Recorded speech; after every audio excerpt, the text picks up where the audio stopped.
কুরআনুল কারীম নিজের মধ্যে আরও এক প্রকার অলৌকিকতা ধারণ করে। আরবি না জানলেও সকল সচেতন ব্যক্তি কোরআনের এই বিশেষ বৈশিষ্ট্যের কথা স্বীকার করে, কারণ এটি কুরআনুল কারীমের ভেতরগত বিধান ও আলোচ্য বিষয় হওয়ার সকলের জন্য তা উপলব্ধি করা সম্ভব সম্ভব হয়। আর সেটা হলো কোরআনের সমাজ সংস্কার ও আইন প্রণয়নের বিধানাবলীর অলৌকিকতা। এর মাঝে রয়েছে মানুষের জন্য মহান ও উন্নত শিক্ষা। এর মাঝে রয়েছে মানুষের সবচেয়ে সঠিক পথ প্রদর্শনের নির্ভুল ব্যবস্থাপনা, ব্যক্তির পরিশুদ্ধি, পারিবারিক দায়িত্ব পালন, সমাজ পরিচালনা, রাষ্ট্র গঠন, মজবুত ভিত্তির উপর আন্তর্দেশীয় সম্পর্ক স্থাপন ইত্যাদি সকল বিধান বিবৃত হয়েছে এই কোরআনের মাঝে। আমরা জানি ইসলামী সংবিধানের প্রধান ও প্রথম উৎস হলো কোরআনুল কারীম। কোরআনুল কারীমের ভাষা, বক্তব্য, কথা সবই অকাট্য ও অখণ্ডনীয়। রাসূলুল্লাহ সাল্লাল্লাহু আলাইহি ওয়াসাল্লামের মাধ্যমে এটি আমাদের নিকট অকাট্য, অবিকৃত ও অক্ষুণ্ণ অবস্থায় পৌঁছেছে। শতাব্দীর পর শতাব্দী, প্রজন্মের পর প্রজন্ম মুসলমানরা লিখে এবং হিফজ তথা মুখস্থ করে পরবর্তীর নিকট এটা পৌঁছে দিয়েছেন। এই 1450 বছরের মধ্যে কোথাও সেই লিখিত বিষয় এবং মুখস্থ রূপের মধ্যে সামান্য পরিবর্তন সাধিত হয়নি। কুরআনুল কারীম ইসলামের জন্য একটি সার্বজনীন অলৌকিক বৈশিষ্ট্য নিয়ে এসেছে, আর সেটা হলো মানুষের জন্য একটি ভারসাম্যপূর্ণ জীবন বিধান। কোরআনের এই বিধান আত্মা ও শরীর উভয়ের অধিকার রক্ষা করে, দুনিয়া ও আখিরাতের সমূহ কল্যাণের পথ দেখায়। যেমন আল্লাহ তাআলা কুরআনে বর্ণনা করেন, হে মুসলিমগণ, এভাবেই আমি তোমাদের এক মধ্যমপন্থী উম্মত বানিয়েছি, যাতে তোমরা অন্যান্য লোক সম্পর্কে সাক্ষী হও এবং রাসূল হন তোমাদের পক্ষে সাক্ষী। এ কারণে কুরআনুল কারীমের মূল উদ্দেশ্য হলো বিশুদ্ধ ঈমানের মাধ্যমে আল্লাহর মারিফাত, সৎকর্ম, উন্নত চারিত্রিক গুণাবলী অর্জন ও ভালো কার্যাবলী দ্বারা দুনিয়া ও আখিরাতের সমূহ কল্যাণের দিকে ধাবিত হওয়া এবং আত্মশুদ্ধি অবলম্বন করা। কোরআনের এই বিধান নিছক কোনো আশ্বাস ও ভরসা প্রদানের কথা বলে না এবং কোনো সুপারিশ বা অস্বাভাবিক কাজকর্মের দিকেও আহ্বান করে না, বরং কোরআন মুমিনদের ঈমান ও আমলের মাঝে সমন্বয় করার আহ্বান করে। ঈমানের পাশাপাশি তার বিধানও মেনে চলার কথা বলে। কোরআন কারীমের এই বিধান খুব সহজ, সুস্পষ্ট।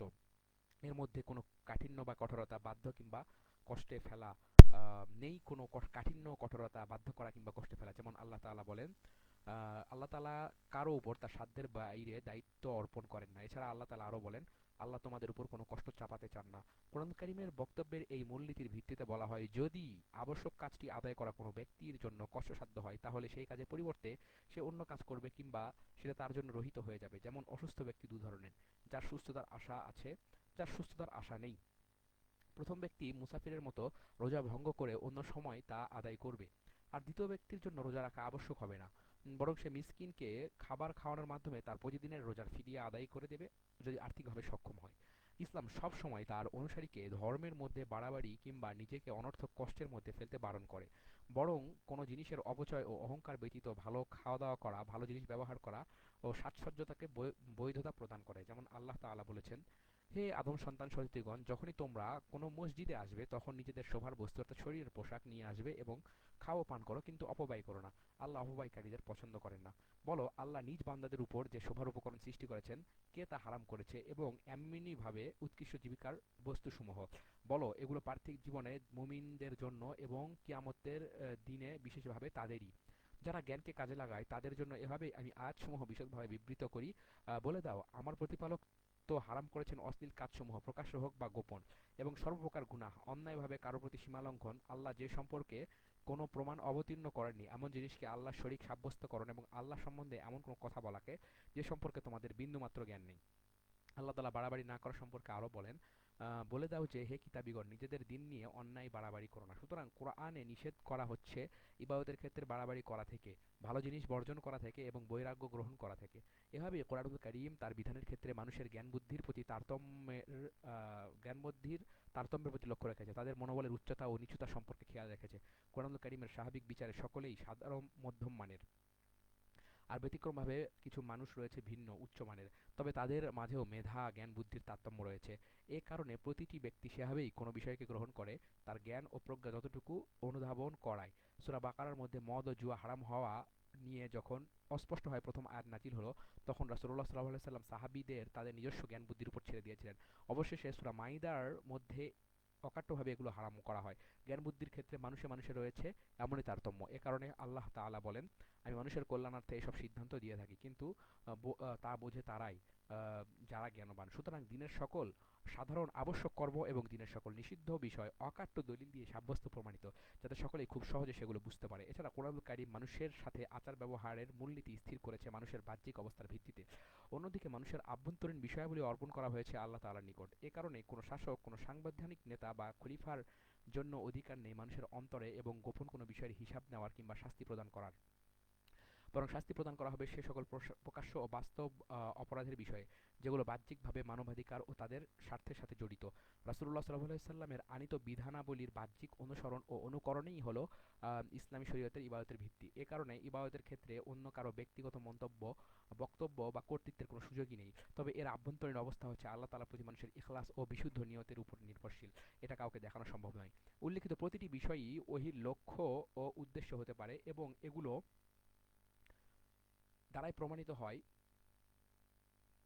এটা আল্লাহর পক্ষ থেকে অবতীর্ণ। এভাবেই কোরআন তার সকল বিধানের ক্ষেত্রে অলৌকিকতার পরিচয় বহন করে, সেই সাথে বান্দার সমূহ কল্যাণ ও প্রতিষ্ঠা করে। কোরআনুল কারীমের বিধানগত অলৌকিকতা শুধু ব্যক্তির নিজের অবস্থা ও পালনীয় বিষয়াবলিতেই সীমাবদ্ধ নয়, বরং কোরআনুল কারীম জনসাধারণের রাজনৈতিক চিন্তাধারার কথা বিবৃত করেছে। সুতরাং ইসলামী বিধান হলো নেতা বা শাসকগণ রাষ্ট্রীয় কোনো কাজ সম্পাদন করার ক্ষেত্রে অন্যদের পরামর্শ গ্রহণ করবেন। একটি ইসলামী রাষ্ট্রের প্রধান নেতা বা খলিফা হলেন পৃথিবীতে আল্লাহর শরীয়ত প্রতিষ্ঠার দায়িত্বপ্রাপ্ত। আল্লাহ তাআলা তাদের ব্যাপারে বলেছেন, তাদের কাজকর্ম পারস্পরিক পরামর্শক্রমে সম্পন্ন হয়। এ কারণে ইসলামের নির্দেশনা হলো, যেখানে মুসলমানদের উপস্থিতি রয়েছে সেখানে ইমাম বা শাসক জনগণের কল্যাণ সাধনে এমন মুসলমানদের পরামর্শ নেবেন যাদের পরামর্শ দেওয়ার উপযুক্ততা রয়েছে। ইমাম বা শাসক তাদের পরামর্শ নেবেন যাদের প্রতি সাধারণ জনগণ আস্থা রাখেন, যাদের কথা ও বক্তব্যকে তারা মান্য করে। আর এই পরামর্শ গ্রহণে উত্তম দৃষ্টান্ত ও আদর্শ হলেন স্বয়ং রাসূলুল্লাহ সাল্লাল্লাহু আলাইহি ওয়াসাল্লাম। রাজনৈতিক কোনো বিষয়ে, জনপ্রশাসনের কোনো বিষয়ে যোগ্য ও জ্ঞানবান ব্যক্তিদের পরামর্শ ব্যতীত তিনি কোনো কাজ সম্পাদন করেননি। নবীজির এমন করার কারণ হলো যাতে তিনি পরবর্তীদের জন্য অনুসরণীয় আদর্শ হতে পারেন। এরপর কোরআনুল কারীম আর্থিক বিষয়ে সঠিক পথ অবলম্বনের নির্দেশনা প্রদান করেছে। এ কারণে কোরআনুল কারীম ধন সম্পদের যে বাস্তবতা বর্ণনা করেছে, মানুষের এটা খুব ভালো করে বোঝা উচিত। আল্লাহ তাআলা বলেছেন, আমি তোমাদেরকে তোমাদের সম্পদের মাধ্যমে ধন সম্পদের মাধ্যমে পরীক্ষা অবশ্যই করব। হুম। সুতরাং সম্পদ মানবজাতির জন্য একটি ফিতনা বা পরীক্ষার বিষয়। এটা যেমন মানুষের সৌভাগ্য ও সফলতার মাধ্যম, আবার এটাই মানুষের জন্য লাঞ্ছনা ও অপদস্থতার কারণ। সুতরাং যে ব্যক্তি সম্পদকে ভালো কাজে ব্যবহার করবে, দুনিয়া ও আখিরাতে সে সৌভাগ্য ও সফলতা অর্জন করবে। আর যে ব্যক্তি তা আল্লাহ তাআলার অবাধ্যতে খরচ করবে, সে আল্লাহ তাআলার পক্ষ থেকে যন্ত্রণাদায়ক শাস্তি ভোগ করবে। এ কারণে আল্লাহ তাআলা বলেন, আর আল্লাহর পথে অর্থ ব্যয় করো এবং নিজ হাতে নিজেদের ধ্বংসের মাঝে নিক্ষেপ করো না, এবং সৎকর্ম অবলম্বন করো, নিশ্চয়ই আল্লাহ সৎকর্মশীলদের ভালোবাসেন। অতএব যারা মানুষদের আল্লাহর রাস্তা থেকে বাধা প্রদানের জন্য নিজেদের সম্পদ খরচ করে, আল্লাহ তাদের ব্যাপারে বলেন, যারা কুফরি অবলম্বন করেছে তারা আল্লাহর পথে মানুষকে বাধা দেওয়ার জন্য নিজেদের অর্থ সম্পদ ব্যয় করে। এর পরিণাম হবে এই যে তারা অর্থ সম্পদ ব্যয় করতে থাকবে, অতঃপর সেসব তাদের মনস্তাপের কারণ হয়ে যাবে এবং শেষ পর্যন্ত তারা পরাভূত হবে। আর যারা কুফরি করে তাদের আখেরাতে জাহান্নামে একত্র করা হবে। এরপর ধন সম্পদের প্রতি মানুষের প্রতি লোভ নির্মূলে কোরআনুল কারীম নিছক কিছু নির্দেশ ও দর্শন বর্ণনা করে ক্ষান্ত হয়নি, বরং এর জন্য বাস্তব কিছু কার্যকর দায়িত্ব ও কর্মপদ্ধতিও বর্ণনা করে দিয়েছে। অর্থাৎ সম্পদে জাকাতের বিধান দিয়েছে এবং সেগুলো খরচ করার বিভিন্ন ক্ষেত্র বর্ণনা করেছে। সুদ হারাম করেছে। আল্লাহ তাআলা বলেছেন, হে মুমিনগণ, তোমরা কয়েক গুণ বৃদ্ধি করে সুদ খেও না এবং আল্লাহকে ভয় করো যাতে তোমরা সফলতা লাভ করতে পারো। একইভাবে কোরআনুল কারীম ঘুষ দিতে নিষেধ করেছে অন্যায়ভাবে মানুষের সম্পদ আত্মসাৎ করতে এবং মানুষকে ওজনে কম দিতে। আল্লাহ তাআলা বলেন, বহু দুর্ভোগ আছে তাদের যারা মাপে কম দেয়। তারা মানুষদের নিকট থেকে যখন মেপে নেয় পূর্ণ মাত্রা নেয়, আর যখন অন্যকে মেপে বা ওজন করে দেয় তারা কমিয়ে দেয়। এভাবে আমরা দেখতে পাই ইসলামী বিধান প্রতি যুগে এবং প্রতিটি স্থানে উপযুক্ত। ইসলামী ইতিহাসের ধারাবাহিক সূত্রে এই মূলনীতি অথবা এই দর্শনটি অকাট্যভাবে সত্য প্রমাণিত হয়ে এসেছে। কত প্রজন্ম গত হয়ে গেল, কত শ্রেণীর মানুষ এই ধর্মে দীক্ষিত হলো, যাদের নানা রকম ভাষা, সংস্কৃতি এবং বংশ ও দেশ। অথচ ইসলামী শরীয়ত, যার প্রথম উৎস হলো কোরআনুল কারীম, তাদের সকলের জীবনে ছোট বড় বিচিত্র সকল বিষয় সঠিক ও সুন্দর উপযুক্ত সমাধানে সর্বদা সক্ষমতা প্রদর্শন করে এসেছে। আমরা অবাক হয়ে লক্ষ্য করি ইসলামের এই সংবিধান কোরআনুল কারীম মানুষের সকল অধিকার ও কর্তব্যগুলোকে সন্নিবেশিত করতে অসাধারণ সক্ষমতা ও যোগ্যতা দেখিয়েছে। অথচ এটি নাজিল হয়েছে উম্মি নবী মুহাম্মদ ইবনে আব্দুল্লাহ সাল্লাল্লাহু আলাইহি ওয়াসাল্লামের উপর। অধিকাংশ বিধান নাজিল হয়েছে অতি অল্প সময়ের মধ্যে, মদিনায় অবস্থানের মাত্র 10 বছরের মধ্যে, আর সেটাও হয়েছিল আজ থেকে প্রায় 1450 বছর আগে। অর্থাৎ মানুষের পার্থিব জীবনের সাথে সংশ্লিষ্ট সকল বিষয়, সাধারণ জীবনযাপনের সকল নিয়মকানুন ও রীতিনীতি এবং শরীয়তের বিধানাবলীকে কোরআনুল কারীম পরিপূর্ণ ও উত্তম রূপে স্থাপন করেছে। যেমন আল্লাহ তাআলা বলেন, আমি এই কিতাবে কিছুমাত্র ত্রুটি রাখিনি। বিদায় হজের সময় রাসূলুল্লাহ সাল্লাল্লাহু আলাইহি ওয়াসাল্লাম এই আয়াত পাঠ করেন, আল্লাহর বাণী, আজ আমি তোমাদের উপর তোমাদের দিনকে পরিপূর্ণ করে দিলাম, তোমাদের উপর আমার নিয়ামত পরিপূর্ণ করলাম এবং তোমাদের জন্য দিন হিসাবে ইসলামকে পছন্দ করে নিলাম। সুতরাং ইসলামী বিধান একটি পরিপূর্ণ স্বয়ংসম্পূর্ণ বিধান। এটি তার অভ্যন্তরে এমন এক অলৌকিকতা ধারণ করে যেটা প্রমাণ করে তার মহত্ব, উচ্চতা এবং নবরচিত নিয়মকানুন থেকে তার ভিন্নতা ও অনন্যতা। কারণ নবরচিত নিয়মাবলী সময়ে সময়ে পরিবর্তিত হয়, বরং জগতে মানুষের এমন বিধানও আছে যা বছরে বছরে পরিবর্তিত হয়, মাসে মাসে হয়। আবার নিয়মগুলো এক দেশ থেকে অন্য দেশে ভিন্ন রকম হয়ে যায়। যেমন যুক্তরাষ্ট্রের ফৌজদারি আইনের প্রতি যদি লক্ষ্য করেন, আপনি দেখতে পাবেন সেখানে এক রাজ্যের বিধান অন্য রাজ্যের বিধান থেকে ভিন্নতর। হয়তো সেটি একটি রাজ্যের বিধানে কোনো অপরাধের প্রেক্ষিতে অপরাধীকে কোনো শাস্তি প্রদান করা হয় না, অথচ সেই একই অপরাধে অন্য রাজ্যে অপরাধীকে সর্বোচ্চ শাস্তির মুখোমুখি হতে হয়। কিন্তু কোরআনের বিধান খুবই স্পষ্ট ও পরিষ্কার, তাতে কোনো অস্পষ্টতার মিশ্রণ নেই। এটি অতীতের সকল সময় সকল স্থানে সমানভাবে প্রযোজ্য ছিল এবং একইভাবে ভবিষ্যতের আগের মতেও অবিকৃতভাবে প্রযোজ্য হবে। এটা অতীত, বর্তমান বা ভবিষ্যৎ সকল সময়ে ও স্থানের জন্য সমানভাবে কার্যকরী ও প্রযোজ্য। এর মাঝে কোনো বিচ্যুতি, ত্রুটি বা কমতি নেই। কোরআনে বর্ণিত বিধানের একটি অলৌকিত হচ্ছে ইতিহাস বিভিন্ন সময় বিভিন্ন দেশে এই বিধানের প্রয়োগকে দৃষ্টান্ত ও আদর্শ মান্য করা হয়। যেমন নবুয়তের যুগ, এই যুগে সামান্য কিছু দণ্ড বিধান প্রতিষ্ঠা করা হয়েছে। এর দ্বারা এ কথাই জোরালোভাবে প্রমাণিত হয় যে সমাজে ইসলামী বিধান প্রয়োগ করা হোক না কেন, সেটা সমাজের অস্তিত্ব, নিরাপত্তা এবং তার স্থিতি বজায় রাখতে প্রধান ভূমিকা পালন করে। খলিফা হযরত আবু বকর রাদিয়াল্লাহু আনহুর যুগে হযরত ওমর রাদিয়াল্লাহু আনহু ছিলেন বিচারক। তখন ইসলামী বিধানকে সমাজে পরিপূর্ণ রূপে প্রয়োগ করা হয়েছিল। এই সময়ে একবার হযরত ওমর রাদিয়াল্লাহু আনহু বিচারকের পদ থেকে অব্যাহতি প্রদানের ইচ্ছা পোষণ করেন, কারণ তিনি দীর্ঘ একটি বছর বিচারকের দায়িত্ব নিয়ে বসে আছেন, অথচ এখন পর্যন্ত তার নিকট কোনো বিবাদী বিচার নিয়ে আগমন করেনি। এর দ্বারা ইসলামী সমাজের মহত্বের পরিচয় প্রকাশ পায়। প্রমাণিত হয় যে ইসলামী সমাজ তার সাধারণ ব্যক্তিদের মাঝে শান্তি ও সমতা স্থাপন করতে পেরেছিল। তেমনি খলিফা উমর ইবনে আব্দুল আজিজের সময় ইসলামী সভ্যতা তার সর্বোচ্চ শক্তিমত্তা ও মর্যাদায় উপনীত হয়েছিল। কার সময়ে? ওমর ইবনে আব্দুল আজিজ, হ্যাঁ, পয়েন্ট টু বি নোটেড। সর্বোচ্চ শক্তিমত্তা ও মর্যাদায় উপনীত হয়েছিল। এটা এ কারণেই সম্ভব হয়েছিল যে তিনি ইসলামী শরীয়তকে ন্যায়, ইনসাফের সাথে প্রজ্ঞার সাথে বাস্তব প্রয়োগ করতে সক্ষম হয়েছিলেন। এভাবেই আমরা আরও বিভিন্ন যুগের দিকে লক্ষ্য করে দেখি যে সকল রাষ্ট্র তাদের সময়ে আল্লাহ শরীয়তের প্রয়োগ ঘটিয়েছে এবং কোরআনুল কারিমের বিধানকে প্রতিষ্ঠা করেছে, সে সকল রাষ্ট্রই তার সময়ে রাজনৈতিক, অর্থনৈতিক, সামাজিক, সভ্যতা, সংস্কৃতির দিক দিয়ে সবচেয়ে উচ্চ মর্যাদার আসনে আরোহণ করেছে। যেমন সুলতান সালাউদ্দিন আইয়ুবী, তার পূর্বে সুলতান নুরুদ্দিন মাহমুদ জিনকি এবং আন্দালুসে উমাইয়া শাসন। হ্যাঁ, তাহলে আন্দালুসে উমাইয়া শাসন, এমনই আরও বহু রাজ্য, এর সকল কিছুই কোরআনুল কারিমের মহত্ব ও তার সীমাহীন প্রভাবের প্রমাণ বহন করে। কোরআনের বিধান যে সকল যুগ ও অঞ্চলের জন্য উপযুক্ত, উদাহরণ এত বেশি যে সেগুলো গুণে শেষ করা যাবে না। উদাহরণ হিসেবে এখানে আমরা একটি উল্লেখ করছি, যেমন কোরআনুল কারিমে বর্ণিত উত্তরাধিকারের বিধান। আজ পর্যন্ত পৃথিবীর প্রাচীন সকল জাতি অন্তত 10 বার তার উত্তরাধিকার আইন পরিবর্তন করেছে, কিন্তু উত্তরাধিকার বিষয়ে কোরআনুল কারিমের আয়াতসমূহ নাজিল হওয়ার সময় থেকে এখন পর্যন্ত একই রকম উপযুক্ত, কার্যকরী এবং অপরিবর্তিত রয়েছে। আমরা সূরা নিসার মধ্যে দেখতে পাই, এই সূরাকে আল্লাহ তাআলা সূরাতুন নিসা হিসাবে নামকরণ করেছেন নারীদের সম্মান এবং সমাজে তাদের প্রতি অবস্থানের প্রতি লক্ষ্য রেখে। এই সূরায় যে উত্তরাধিকারের সূত্র বর্ণনা করা হয়েছে, ঠিক সেই বিধানকেই আজ প্রায় 1450 বছর ধরে কোটি কোটি মুসলমানের উত্তরাধিকার আইন হিসেবে প্রয়োগ করা হচ্ছে, সামান্যতম পরিবর্তন ছাড়াই। আল্লাহ তাআলা বলেছেন, ইউসিকুমুল্লাহর যে অনুবাদটা সেটা, আম, তোমাদের সন্তান সম্পর্কে তোমাদের নির্দেশ দিচ্ছেন, পুরুষের অংশ 2, নারীর সমান। হ্যাঁ, আচ্ছা, যদি কেবল 2 বা ততোধিক নারী থাকে, যদি 2 বা 2-এর বেশি নারী থাকে, তাহলে মৃত ব্যক্তি যা রেখে গেছে তার 2/3 পাবে। হ্যাঁ, 2/3।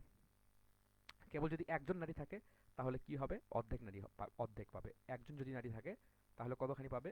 অর্ধেক। ওকে। আচ্ছা, মৃত ব্যক্তি পিতামাতার মধ্যে প্রত্যেকে প্রাপ্ত পরিত্যক্ত সম্পত্তির 1/8 পাবে যদি পিতামাতার সন্তান থাকে।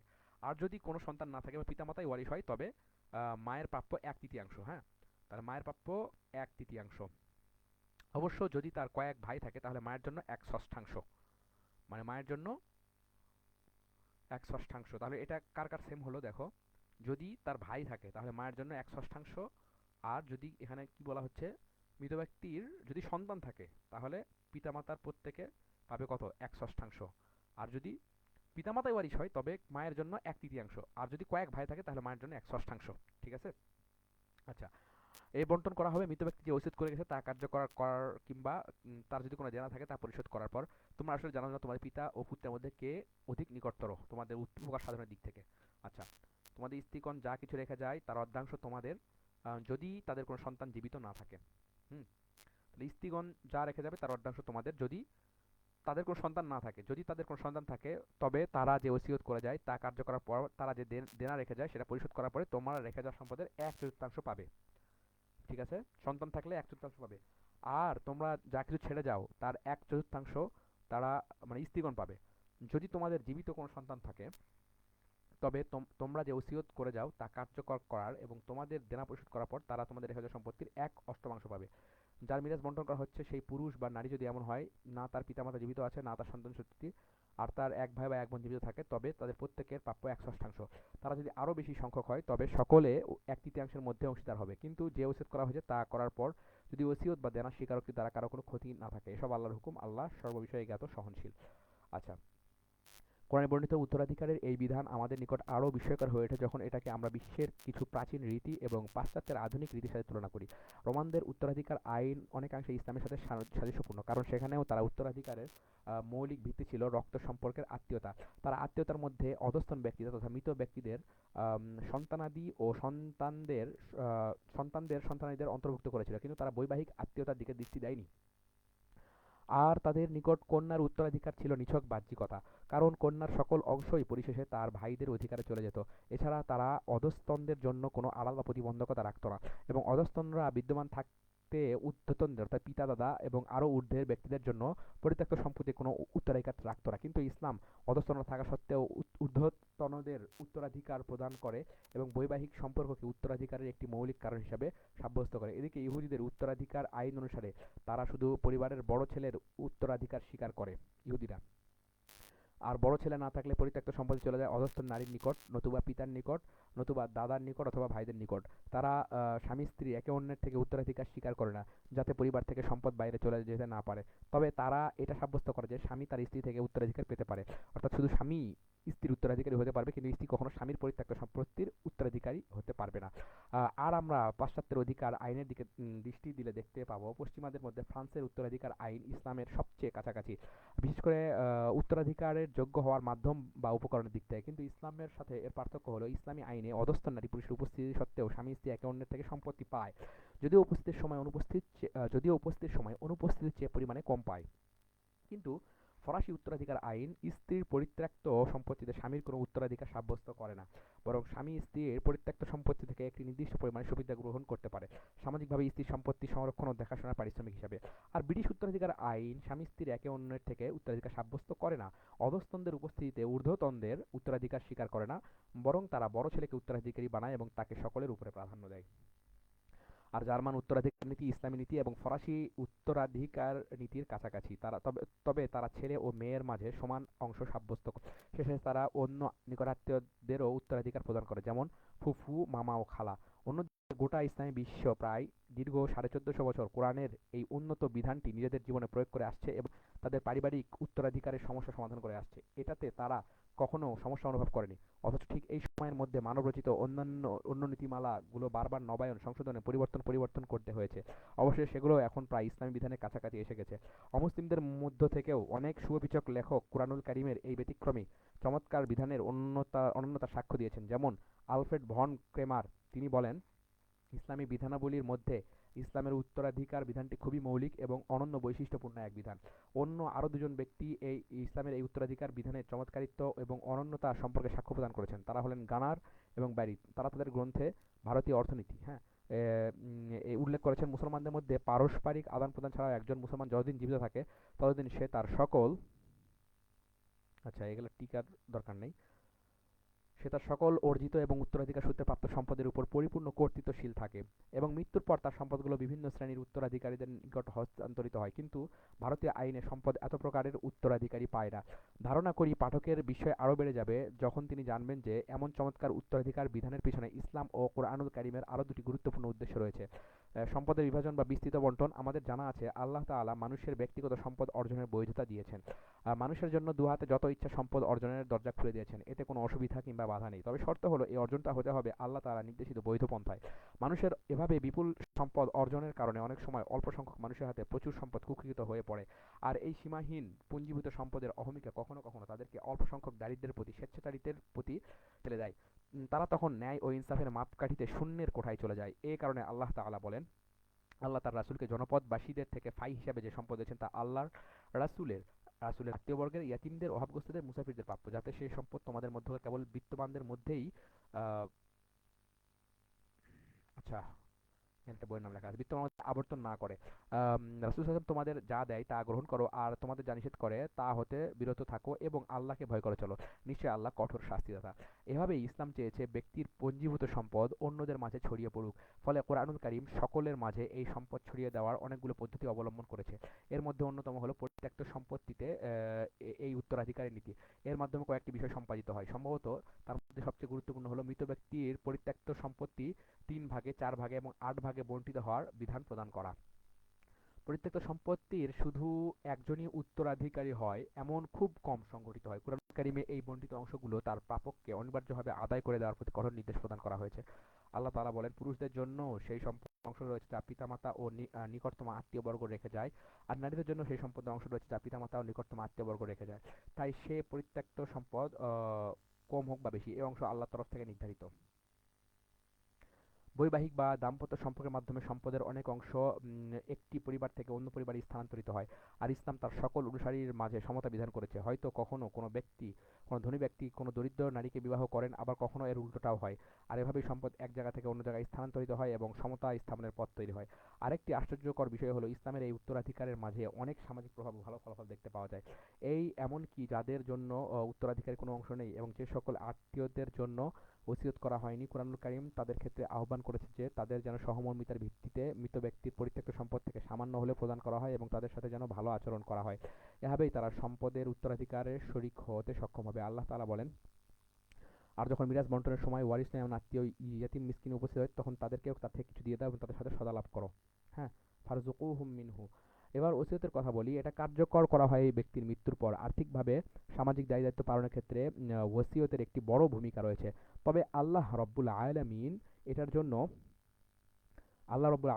একটা নির্দিষ্ট সীমা নির্ধারণ করে দিয়েছেন, আর সেটা হলো ওসিয়ত কখনো সম্পদের 1/3 বেশি হতে পারবে না। হ্যাঁ, ভালো মতো জানতে হবে কি ওসিয়ত কখনো সম্পদের 1/3 বেশি হতে পারবে না, যাতে এটা উত্তরাধিকারীদের অংশে ক্ষতি সাধন না করে। শরীয়ত আরও শর্ত করেছে এই ওসিয়তের মাধ্যমে উত্তরাধিকারীদের ক্ষতি করার উদ্দেশ্য থাকতে পারবে না এবং সেটা ভালো কাজের জন্য হতে হবে, অর্থাৎ কোনো সওয়াবের কাজে হতে হবে। ওসিয়তের বিধানের যৌক্তিকতা হলো মানুষ কখনো কখনো তার প্রতি অনুগ্রহকারীর প্রতি সহমর্মিতা দেখাতে আগ্রহী হয়। তাছাড়া উত্তরাধিকারীদের বাইরেও নিজের নিকটাত্মীয়দের মধ্যে আম কারো জন্য নিজের পরিত্যক্ত সম্পদ থেকে কিছু প্রদান করতে আগ্রহী হয়, যাতে সে তাকে একটি সম্মানজনক জীবনযাপনে সহযোগিতা করতে পারে।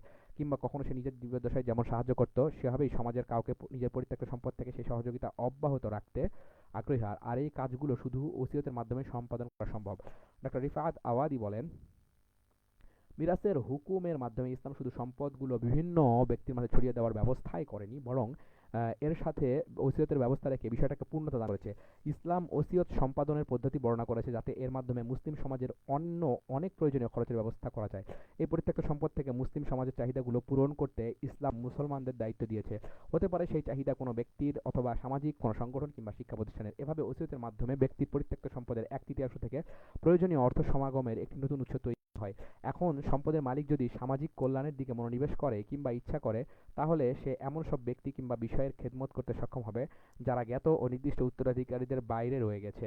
আর যে বিষয়টি কোরআনের বিধানাবলীর অনন্য সাধারণ মহত্ব ও উচ্চ মর্যাদার দিকে ইশারা করে, সেটা হলো এগুলো অমুসলিমদের নিকট তার সক্ষমতা ও গ্রহণযোগ্যতা প্রতিষ্ঠা তৈরি করে নিয়েছে। এমনকি উন্নত ইউরোপের বহু দেশের বিধান, নিয়ম ও সংবিধানের মধ্যেও তার অবস্থান তৈরি করে নিয়েছে। যেমন ব্রিটিশ সংবাদপত্র ডেইলি মেইল জানিয়েছে, ব্রিটেনে অন্তত 85টি আদালত ইসলামী বিধান অনুযায়ী পরিচালিত হচ্ছে। পত্রিকাটি আরও জানাচ্ছে যে বর্তমানে এই সংখ্যা অতীতের চেয়ে 17 গুণ বৃদ্ধি পেয়েছে। ব্রিটিশ লেখক গবেষক ড্যানিস মাকইয়ন এর গবেষণা মতে ব্রিটেনে কমপক্ষে 85টি শরিয়া আদালত তাদের কার্যক্রম পরিচালনা করছে এবং শরিয়া আইনের বিস্তার দিন দিন বেড়েই চলছে। ক্যান্টারবেরির আর্চবিশপ ডক্টর রোয়ান উইলিয়ামস বলেন, ব্রিটেনে ইসলামী বিধান প্রয়োগের বিষয়টা এমনই একটি বিষয় ভবিষ্যতে যা প্রয়োগ করা ছাড়া কোনো উপায় থাকবে না। এছাড়া জুলাই 2008 সালে ব্রিটেনের প্রধান বিচারপতি লর্ড ফিলিপস ঘোষণা করেন, দাম্পত্য কলহ এবং সম্পদ বিষয়ক সমস্যা নিরসনের জন্য অবশ্যই এখানে ইসলামী বিধান প্রয়োগ করা যেতে পারে।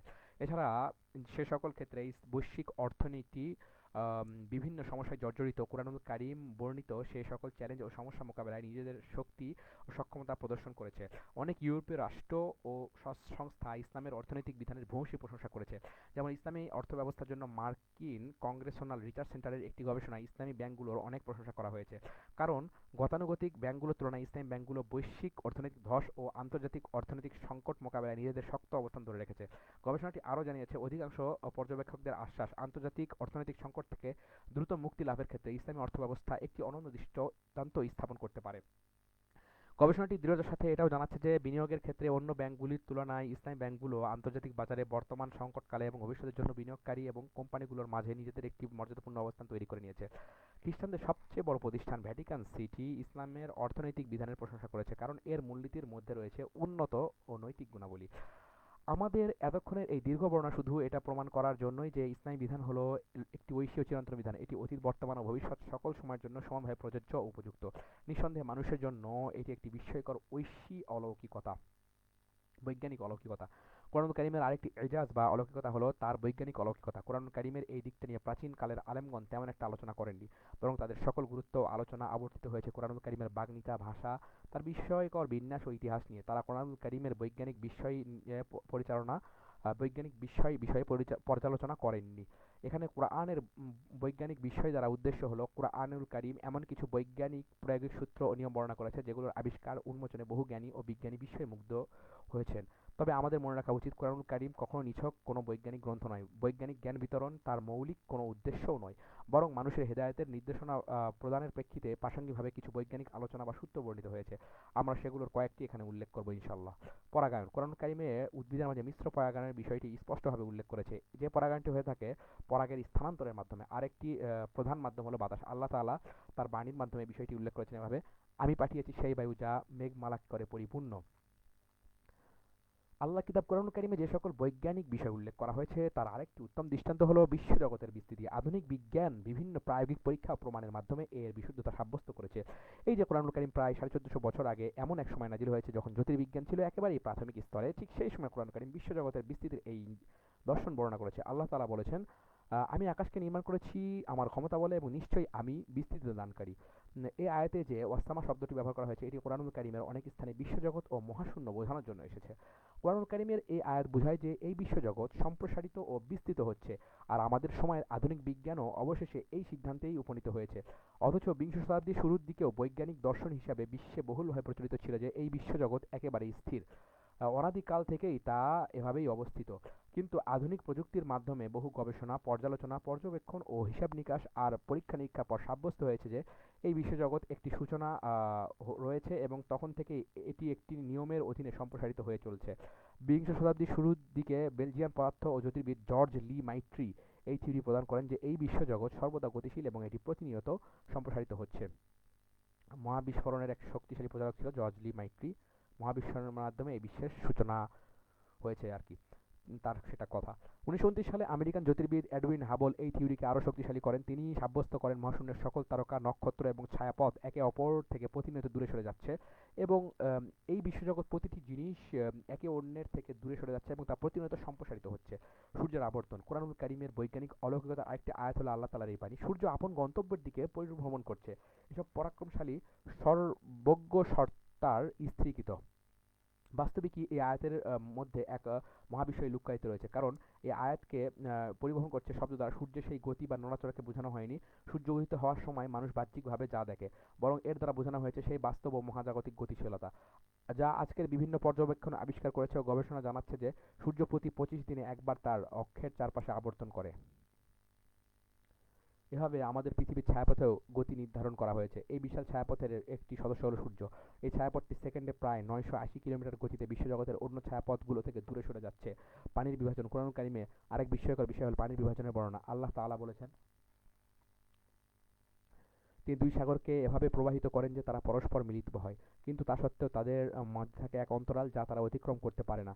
বিভিন্ন গবেষণা ও পর্যবেক্ষণে দেখা গেছে ভূমধ্য সাগর এবং অতলান্তিক সাগর জাবালে তারেক বা জিব্রাল্টার প্রণালীর যে স্থানে মিলিত হয়েছে দুটি ধারার মাঝে সেখানে একটি অন্তরাল রয়েছে। এই দুই ধারার পানির রাসায়নিক বিশ্লেষণে দেখা গিয়েছে দুটি পানির প্রকৃতি সম্পূর্ণ ভিন্ন। ভূমধ্য সাগরের পানি অতলান্তিক সাগরের পানির চেয়ে বেশি লবণাক্ত এবং বেশি উষ্ণ। এভাবে সকল জীবের ক্ষেত্রে এই দুই সাগরের মাঝে ভিন্নতা রয়েছে। যেমন ব্রিটিশ পদার্থবিদ জন এমিরি এবং মিশর বিশ্ববিদ্যালয়ের প্রতিনিধি দলের আকাবা উপসাগরের পানি বিষয়ক একটি যৌথ গবেষণা প্রকাশ পায়। তাতে দেখা যায় আকাবা উপসাগরের পানির সাথে লোহিত সাগরের পানির রাসায়নিক এবং প্রাকৃতিক গঠন কাঠামো বৈশিষ্ট্যগত ভিন্নতা রয়েছে। ভূতত্ত্ববিদ্যা কোরআনের বৈজ্ঞানিক বিস্ময়কর আরেকটি আয়াত হলো এই ভূতত্ত্ববিদ্যা। আল্লাহ তাআলা বলেন, অল জিবালা আওতাদা, এবং পাহাড়সমূহকে ভূমিতে প্রথিত কিলক বানাইনি। আল্লাহ তাআলা আরো বলেন, ওয়াল কাফিল আরদ রাওয়াসি রাওয়াসি আন তামিদা বিকুম, আমি জমিনের মধ্যে পাহাড়গুলোকে স্থাপন করেছি যাতে জমিন তোমাদের নিয়ে হেলে না পড়ে। আধুনিক যুগে এসে ভূতত্ত্ব বিজ্ঞানীরা এই সিদ্ধান্তে উপনীত হয়েছেন যে পৃথিবীর বিশাল বিশাল পাহাড়ের নিচেও তার শিকড় বিস্তৃত আছে এবং পাথরের স্তরের নিচে অনেক দূর পর্যন্ত বিস্তৃত ও প্রলম্বিত পাহাড় পতিত হয়ে আছে। অনেক বেশি উপরের উচ্চতার চেয়েও নিচের শিকড় ও বিস্তৃতি অনেক বেশি। আল্লাহ তাআলা এই বিস্তৃতি প্রদান করেছেন যাতে করে এটি পৃথিবীর ঘূর্ণনের সাথে সাথে ভূখণ্ডের ঘূর্ণনকে আটকে রাখতে পারে। অথচ 1956 সাল পর্যন্ত বিজ্ঞানীরা ভূতত্ত্বের এই বাস্তবতা সম্পর্কে নিশ্চিত ছিল না। বিভিন্ন গবেষণা আরও আবিষ্কার করেছে যে পৃথিবীর যে সকল ভূভাগে পাহাড় রয়েছে, পৃথিবীর অন্যান্য অংশ থেকে সেসব ভূখণ্ডের আলাদা রকমের বৈশিষ্ট্য রয়েছে। যেমন সকল পাহাড়ের উচ্চতা তার জমিনের অভ্যন্তরের অংশের সাথে সামঞ্জস্য রাখে। সেখানকার অবস্থিত পাথরের সাথে এবং চারপাশের জমিনের চরিত্রের সাথেও এগুলোর সামঞ্জস্য রাখে। এভাবে বিজ্ঞানীরা এটাও পর্যবেক্ষণ করে দেখেছেন যে এই যে ভূপৃষ্ঠের বিভিন্ন অংশে পাহাড়গুলোকে স্থাপন করা হয়েছে, এর দ্বারা উদ্দেশ্য হলো জমিনকে ঝুঁকে পড়া এবং নিজস্ব স্থান থেকে বিচ্যুত হওয়া থেকে রক্ষা করা। অথচ কোরআনুল কারীম প্রায় 1450 বছর আগেই এই বাস্তবতা বর্ণনা করেছে। সত্যই বলেছেন আল্লাহ তাআলা এবং সত্যই বলেছেন তার রাসূল সাল্লাল্লাহু আলাইহি ওয়াসাল্লাম। এরপর আমরা লক্ষ্য করতে পারি আল্লাহ তাআলার এই বাণীর দিকে। ওয়াল বাহরিল মাসজুর, উত্তাল সমুদ্রের শপথ। এখানে আল্লাহ রাব্বুল আলামিনের পক্ষ থেকে শপথ করা হয়েছে। তিনি সেখানে সমুদ্র বর্ণনা দিতে গিয়ে বলেন, সমুদ্র উত্তপ্ত। আমরা জানি শপথ করা হয় কোনো কথা দৃঢ়তা ও নিশ্চয়তা প্রদানের জন্য। আল্লাহর কথায় এমন বাড়তি দৃঢ়তা ও নিশ্চয়তা প্রদানের প্রয়োজন পড়ে না, কেননা তার সকল কথাই সত্য ও সুদৃঢ়। এজন্য কোরআনুল কারীমে বলা হয়েছে, আল্লাহর অপেক্ষা কথায় বেশি সত্যবাদী আর কে হতে পারে। এরপরে মাঝে মাঝে আল্লাহ তাআলা শপথ সহকারে কোনো কথা বলেন। কেন বলেন? উদাসীনদের সতর্ক করার জন্য, ত্রুটি অন্বেষণকারীদের পথ দেখানোর জন্য এবং অস্বীকারীদের বিপক্ষে প্রমাণ প্রতিষ্ঠা করার জন্য, যেমন এখানে করেছেন। আয়াতে মাসজুদ দ্বারা উদ্দেশ্য হলো যেটা আগুন দ্বারা প্রজ্বলিত ও উত্তপ্ত। আল্লাহ এখানে শপথ করেছেন একথা বোঝানোর জন্য যে আগুনে প্রজ্বলিত ও উত্তপ্ত সাগরের অস্তিত্ব রয়েছে। কারণ এখানে উত্তপ্ত সাগর বলতে দুনিয়ার সাগরকেই বোঝানো হয়েছে এবং আখিরাতের সাগর নয়। আল্লাহ তাআলা ইচ্ছা করেছেন কোরআনুল কারীমের এই সত্য আধুনিক বিজ্ঞানের গবেষণার আলোয় একদিন উদ্ভাসিত হবে। তখন মানুষ সত্যটা বুঝবে। এতদিন পর এখন সমুদ্র বিজ্ঞানীরা বিভিন্ন গবেষণার মাধ্যমে নিশ্চিত হয়েছেন সমুদ্রের নিচে উত্তপ্ত বিভিন্ন আগ্নেয়গিরির অস্তিত্ব রয়েছে। এ কারণেও পানিও সেখানে ফুটন্ত ও উত্তপ্ত থাকে। ডক্টর জামাল উদ্দিন ফিন্দি তার গ্রন্থ তাইবিয়াতুল বাহরি ওয়া জাওয়াহিরুহু এ উল্লেখ করেছেন, বিভিন্ন গবেষণা প্রমাণ করে যে সমুদ্রের তলদেশে অনেক গভীর গর্ত ও ছিদ্র রয়েছে। তাপমাত্রা ও ওজনের তারতম্যের ফলে সমুদ্রের তলদেশ ফেটে গিয়ে এসব ফাটলের সৃষ্টি হয়েছে। আর এই তারতম্যগুলো সংঘটিত হয় উত্তাপের মাধ্যমে সম্প্রসারিত এবং ঠান্ডার কারণে সমুদ্রের তলদেশ সংকুচিত হয়ে পড়ার কারণে। এভাবে সেই সম্প্রসারিত দীর্ঘ জায়গা জুড়ে একটি দুর্বল স্তরের সৃষ্টি হয়। তখন ভূগর্ভ থেকে আগ্নেয়গিরির উত্তপ্ত গলিত পদার্থগুলো সমতলের এই দুর্বল জায়গাগুলো দিয়ে উপরে উৎক্ষিপ্ত হতে থাকে। এভাবেই সেখানে গর্তের সৃষ্টি হয়। এরপর আগ্নেয়গিরির সেই উত্তপ্ত গলিত পদার্থগুলো সমুদ্রের মাঝে সবেগে নির্গত হতে থাকে। কিন্তু সমুদ্রের পানির চাপে বাধাপ্রাপ্ত হয়ে সেগুলো আর জমিনের উপরে উৎক্ষিপ্ত হতে পারে না, কিন্তু সমুদ্রের পানিকে ঠিকই গরম ও উত্তপ্ত করে তোলে। এত সত্ত্বেও সমুদ্রের আগ্নেয়গিরিগুলো ক্রমাগত উত্তপ্ত গলিত পদার্থ উপরের দিকে উৎক্ষিপ্ত করতে থাকে। তার কূপের মতো সংকীর্ণ গর্ত থেকে ক্রমাগত উপরের দিকে উত্তপ্ত গলিত পদার্থগুলো উদগীরণ করতে থাকে। এমনকি কখনো কখনো আগ্নেয়গিরিগুলোর এসব অগ্ন্যুৎপাত সমুদ্রের স্বাভাবিক জোয়ার ভাটার মাঝে তারতম্য ঘটিয়ে দেয়। কখনো হঠাৎ সুনামি বা জলোচ্ছ্বাসের উদ্ভব ঘটায়। এমনই একটি সুনামি সংঘটিত হয়েছিল 1883 সালে।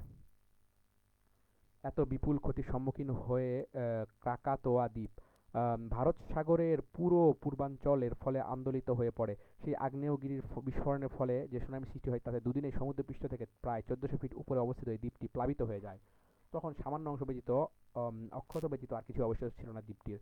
রাশিয়ান মার্কিন তাত্ত্বিক পদার্থবিদ জর্জ গ্যামো তার গ্রন্থ কাউকাবুন ইসমুহুল আরদ এ এ- এও একটি অধ্যায় রচনা করেছেন আমাদের পায়ের নিচে জাহান্নাম শিরোনামে। এই অধ্যায়ে তিনি সমুদ্রের তলদেশে উত্তপ্ত হওয়া তার আগুন এবং সেখানে সক্রিয় আগ্নেয়গিরি নিয়ে আলোচনা করেছেন। তিনি এর সূচনায় বলেছেন, গভীরতার সাথে উষ্ণতার বৃদ্ধি, বিক্ষিপ্ত সকল আগ্নেয়গিরির গর্তগুলো থেকে উৎক্ষিপ্ত সাদা ধোঁয়াগুলো যদি টেনে সামনে আনা হয়, তাহলে তার চারপাশে উৎক্ষিপ্ত তত্ত্ব গলিত প্রজ্বলিত পদার্থগুলো এবং উত্তপ্ত পানির ঝর্ণাগুলো অবশ্যই পৃথিবীতে হেঁটে চলা মানুষকে বিশ্বাস করতে বাধ্য করবে যে প্রজ্বলিত আগুন আমাদের থেকে বেশি দূরে নয়। কাকাতুয়ার বিষয়ে বলা হয়েছে, ইন্দোনেশিয়ার জাভা এবং সুমাত্রার মাঝে সুন্দা প্রণালীর নিকট অবস্থিত একটি দ্বীপ। 1830 সালে এই জলোচ্ছ্বাসটি দ্বীপটির 2/3 সম্পূর্ণ ধ্বংস হয়ে যায়। যাই হোক, 36,000-এর বেশি মানুষ মারা যায়। আচ্ছা আচ্ছা কি কথা ছিল? প্রজ্বলিত আগুন আমাদের থেকে বেশি দূরে নয়, সেটা বরং অবস্থান করছে আমাদের পায়ের নিচেই, যাকে প্রস্তুত করা হয়েছে বিচ্যুত বিভ্রান্ত ব্যক্তিদের জন্য। এখানে কুরআন অলৌকিকতার বিষয়টি সুস্পষ্ট, এতে কোনো সন্দেহ নেই। কুরআনুল কারীম সাব্যস্ত করেছে যে সমুদ্রের নিম্নদেশে আগুনের কারণে উত্তপ্ত, এটি ইতিপূর্বে কখনো জানা যায়নি। এমনকি কুরআনুল কারীম নাজিল হওয়ার পরও এতদিন এই বাস্তবতা আমাদের নিকট অনাবিষ্কৃত ছিল। পরিশেষে বিংশ শতাব্দীর শুরুর দিকে বিভিন্ন ঘটনা ও পর্যবেক্ষণের মাধ্যমে বিজ্ঞানীর নিকট প্রতিফলিত হয় যে আগ্নেয়গিরির প্রজ্বলিত আগুনের কারণে সমুদ্রের তলদেশে উত্তপ্ত প্রজ্বলিত বিস্ফোরিত হয়ে থাকে।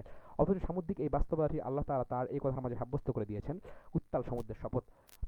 এটা তখন মানুষের অজ্ঞাত ছিল। তাহলে কে মুহাম্মদ সাল্লাল্লাহু আলাইহি ওয়াসাল্লামকে জানালো সমুদ্রের তলদেশে এমন উত্তপ্ত এবং তা আগ্নেয়গিরির মাধ্যমে বিস্ফোরক উত্তপ্ত হয়ে আছে, যেগুলো গলিত অগ্নিলাভা উৎক্ষিপ্ত করে? আল্লাহ তাআলার বাণী, আমি আকাশকে নির্মাণ করেছি আমার ক্ষমতা বলে এবং নিশ্চয়ই আমি এর বিস্তৃতি দানকারী। এদিকে লক্ষ্য করলে জানতে পারি কুরআনুল কারীমের এই আয়াত, যা আজ থেকে প্রায় 1450 বছর পূর্বে নাজিল হয়েছে, তা আলোচনা করছে বিশ্বজগতের অব্যাহতভাবে সম্প্রসারিত হওয়া নিয়ে, যখন পৃথিবীর কোথাও এই ধারণা বা থিওরি জ্ঞাত প্রমাণিত ছিল না। অথচ এই বাস্তবতা সম্পর্কে আল্লাহ তাআলা জানিয়েছেন আরও শত শত বছর আগে, আর জ্যোতির্বিদ ও মহাকাশ বিজ্ঞানীরা সেটা আবিষ্কার করলো বিংশ শতাব্দীর লগ্নে এসে। অথচ এর আগে মহাশূন্য বিজ্ঞানীরা দাবি করত বিশ্বজগৎ স্থির, অনাদি ও অপরিবর্তনীয়। তারা সৃষ্টি ও স্রষ্টাকে নাকচ করার জন্য এমন আরও অনেক ব্যর্থ চেষ্টা করেছে, কিন্তু বারবার অস্বীকারীদের বিপরীত বিষয়টি জগতের সামনে সাব্যস্ত হয়ে পড়েছে। সি ডপলার আমাদের ছায়াপথের বাইরে অন্যান্য ছায়াপথের নড়াচড়া প্রমাণ করেন। এর মাধ্যমে বিজ্ঞান জগতে আগের অনেক ধারণাই মিথ্যা প্রমাণিত হয়ে যায়। থিওরিটি আবিষ্কারের পেছনে সি ডপলারের চমৎকার কিছু পর্যবেক্ষণ কাজ করছে। 19 শতাব্দীর প্রথম দিকের কথা। অস্ট্রিয়ান এই বিজ্ঞানী লক্ষ্য করে দেখেন দ্রুতগামী ট্রেনগুলো তার চলার সময় হুইসেল বা সাইরেন বাজিয়ে যায়। স্টেশনে ট্রেনে পর্যবেক্ষণকারী তার এই আওয়াজ একটা নির্দিষ্ট তরঙ্গ ধ্বনির সাথে শ্রবণ করে, কিন্তু ট্রেনটি যখন পর্যবেক্ষণকারী নিকটবর্তী হয় তখন সেই আওয়াজ অনেক জোরে ও তীব্রতার সাথে শুনতে পায়। আর দূরে চলে গেলে আওয়াজও ক্রমেই ধীর ও ক্ষীণ হয়ে আসে। ডপলার এর কারণ ব্যাখ্যায় বলেন, ট্রেনের সাইরেন বাতাসের মাঝে কিছু শব্দ তরঙ্গ ছড়িয়ে দেয়। তাই শব্দের উৎস যখন কাছে থাকে তখন এই শব্দ তরঙ্গগুলো নিজেদের মাঝে ভীষণ রকমের চাপাচাপির মধ্যে থাকে। এই কারণে তখন শব্দ তরঙ্গ উচ্চকিত হয়ে ওঠে।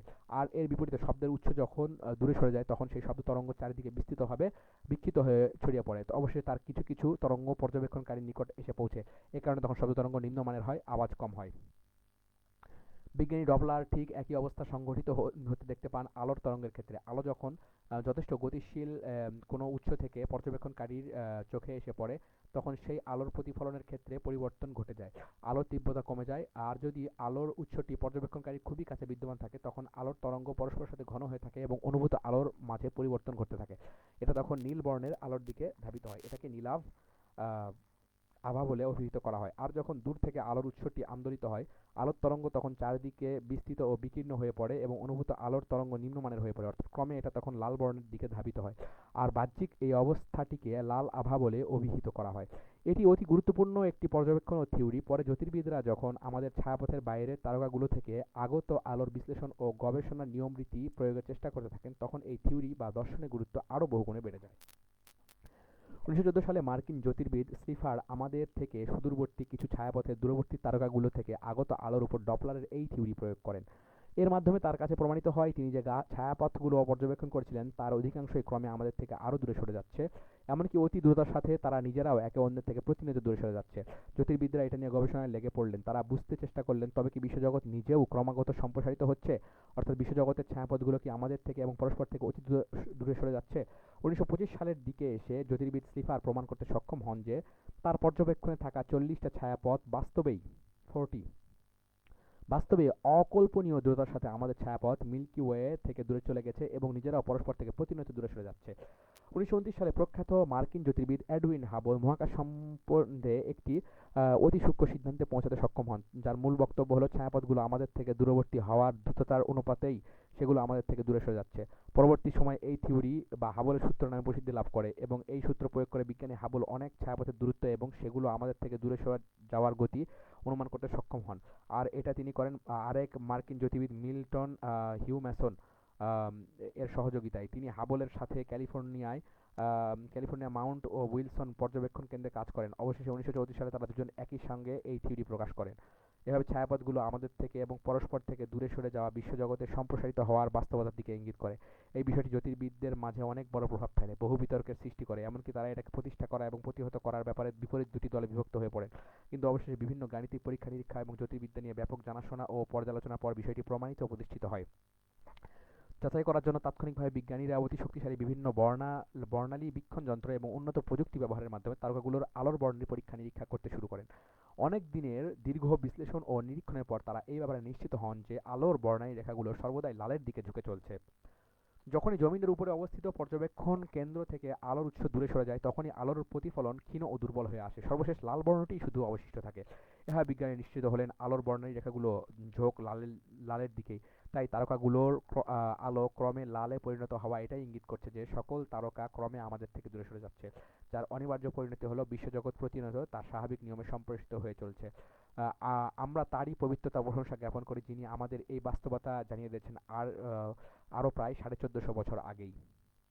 লোহার উৎস। কোরআন কারীমের আরেকটি বৈজ্ঞানিক বিষয় হলো লোহার উৎস বর্ণনা। আল্লাহ তাআলা বলেন, আমি অবতীর্ণ করেছি লোহা, যার ভিতরে রয়েছে প্রচণ্ড শক্তি এবং মানুষের জন্য বহুবিধ কল্যাণ। আচ্ছা, কেউ ধারণা করে এই আয়াতের মধ্যে লোহার ক্ষেত্রে আনজালনা ক্রিয়া ব্যবহার করা হয়েছে রূপক অর্থে। মানুষ এর দ্বারা অর্থাৎ এর দ্বারা উদ্দেশ্য হলো আল্লাহ তাআলা লোহা সৃষ্টি করেছেন মানুষের উপকারের জন্য। কিন্তু আমরা ক্রিয়াটির আক্ষরিক অর্থের দিকে তাকালে তখন অর্থ হবে লোহা আসমান থেকে নাজিল করা হয়। তাই আমরা অনুধাবন করতে সক্ষম হব যে আয়াতটি একটি চমৎকার বৈজ্ঞানিক বিস্ময়ের সংবাদ প্রদান করেছে। আধুনিক মহাকাশ গবেষণায় প্রকাশিত হয়েছে যে আমাদের বিশ্বে যে লোহা আমরা দেখতে পাই তা মূলত আসে পৃথিবীর বাইরের মহাশূন্যের বিশাল কোনো নক্ষত্র থেকে। বিশ্বজগতের ভারী খনিজ পদার্থগুলো উৎপন্ন হয় বড় কোনো নক্ষত্রের পরমাণু থেকে।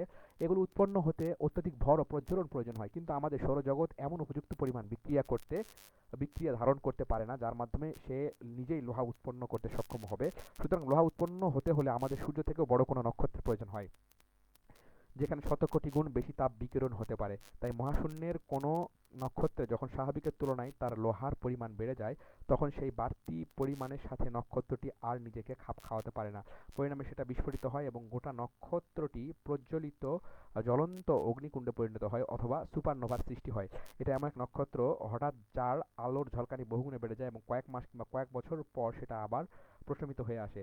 আর এই বিস্ফোরণের কারণে বিশ্বজগৎ মহাশূন্যের বিভিন্ন দিকে উল্কাপিণ্ড ছড়িয়ে পড়ে। এগুলোর মাঝেই লোহা থাকে। এগুলোর মহাশূন্যে ভেসে বেড়ায় এবং আসমানের নক্ষত্রগুলো কোনো আকর্ষণকারী শক্তি এটাকে নিচের দিকে টেনে নেয়। অর্থাৎ এই পুরো পদ্ধতিটা প্রকাশ করেছে লোহা জমিন থেকে উৎপন্ন হয় না, জমিন থেকে বেরো হয় না, বরং মহাশূন্যের বিশাল কোনো তাপবাহী নক্ষত্রের বিস্ফোরণের কারণে উৎপন্ন উল্কাপিণ্ডের মাধ্যমে লোহা জমিনে অবতীর্ণ হয়।